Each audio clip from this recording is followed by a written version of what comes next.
Hey, welcome back. Dan Williams with Survive Outdoors. Today we're going to focus in on what is Lyme disease. What I have here today is a couple little critters. Well, there were a couple. One's gone already. No, they're here. They're both here, actually. So these are not deer ticks. These are not the Lyme disease tick. These are the Dermasater variabilis. These are American wood ticks. There's a male and a female. So the female, these are fast little guys. The female has the collar here bigger, and that's the male over here. And the main diseases that these guys carry, the two main ones, are Rocky Mountain spotted fever and tularemia, which is also known as rabbit fever. So these are both adults, and I wanted to give you a good view of those. So those are the American wood tick. So what is Lyme disease? Lyme disease is a bacteria, and we've known for centuries, really, that it existed. And how we know that is by looking at the writings in the history books of describing a rash, a target bullseye rash, which is erythema migrans. So we know that it existed for hundreds of years.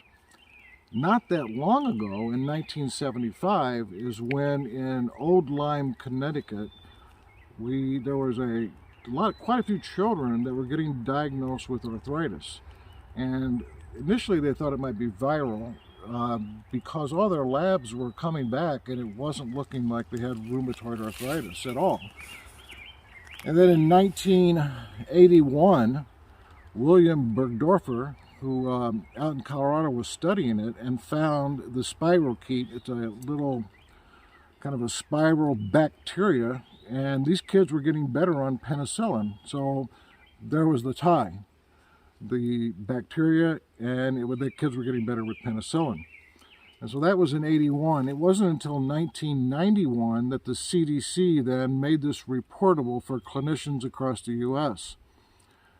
I believe it was in 2001, there were greater than 18,000 cases in the U.S. And then in 2014, there were greater than 30,000 cases. And right now, every year, there is approximately 300,000 cases of Lyme disease in the United States. That's a bunch. Also, it's important to note those out there that are climate deniers as far as global warming. Over about the last 5 years, we know for a fact that these ticks are migrating about 30 miles farther north every year on average. So this Lyme disease is actually right now the largest vector-borne disease in the United States.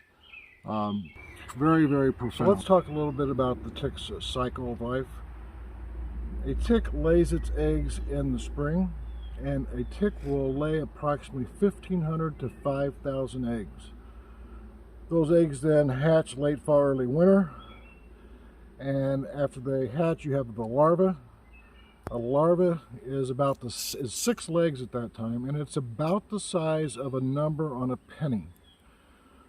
And the next stage after larva is the nymph, and then the last stage is an adult. It takes about 3 years for all of that to transpire to become an adult. And the primary purpose is to become an adult and then lay eggs again in the spring. Each stage, the tick needs a full blood cycle in terms of feeding on a host. So the larva stage, it's really thought to believe that there is no way that that can give you an illness since it hasn't fed on an intermediate host like a chipmunk, a ground squirrel, a mouse. However, in the last 2 years, there's a new study out where this author feels that you can actually get Lyme disease or a tick illness in that stage. It was a very small study, and it hasn't been founded yet, so stay tuned to that. There may be more of that coming up, and we may learn something new. But right now, as of 2021, at that early stage, you cannot get a tick illness at that larva stage when it has 6 legs. Also important to note that When the temperature is 45 degrees or below, these ticks are inactive. That's a rough range on temperature, but if you have a nice warm day in the winter, like 55 degrees, and it warms up and you're out hiking, you can easily get a tick on you during the winter. It's not uncommon at all. In the future, we're going to be talking about signs and symptoms of in the next video, and we're also going to be talking about treatment. I'm going to put a link to those videos in the bottom in the description here. If you found this video informative, if you learned anything at all, give it a thumbs up. Please subscribe. That's very helpful to the channel. Until next time, keep your eyes on the horizon, your face to the wind. Stay safe and tickless.